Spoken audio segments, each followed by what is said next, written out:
চট্টগ্রাম ও কুমিল্লায় পৃথক দুটি সিলিন্ডার ও গ্যাস লিকেজজনিত দুর্ঘটনায় আক্রান্তদের সর্বোচ্চ চিকিৎসা সেবা নিশ্চিত করা হয়েছে বলে জানিয়েছেন স্বাস্থ্য ও পরিবার কল্যাণ মন্ত্রী সরদার মোহাম্মদ সাখাওয়াত হোসেন।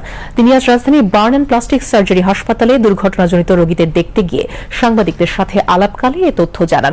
এ সময় ত্রাণ ও দুর্যোগ ব্যবস্থাপনা মন্ত্রী আসাদুল হাবিব দুলু বলেন, সিলিন্ডার ও গ্যাস লাইনের লিকেজজনিত কারণে সৃষ্ট দুর্ঘটনা এড়াতে বিষয়টি একটি নিয়মের মধ্যে আনার চেষ্টা করবে সরকার।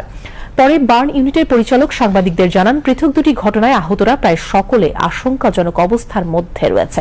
হাসপাতাল কর্তৃপক্ষ তাদের সর্বোচ্চ চিকিৎসা সেবা অব্যাহত রেখেছেন।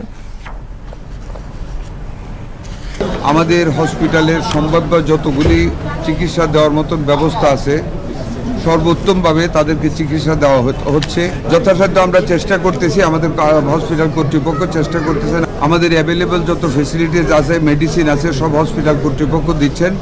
বাকি যদি আরও কিছু লাগে আমি আশ্বস্ত করেছি, আমরা উভয়ই আমাদের হাসপাতাল কর্তৃপক্ষকে আমরা সেটা যোগান দেব।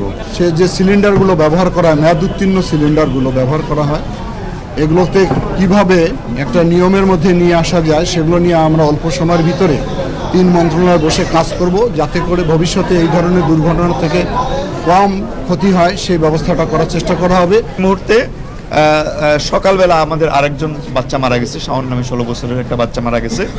বাকি যারা আছে তাদের মধ্যে স্যাররাও বলেছেন, আমরাও বলেছি যে সবারই 30%, মিনিমাম বার্ন যারা আছে তার 30% উইথ ইনহেলেশন ইঞ্জুরি সবসময় আশঙ্কাজনক।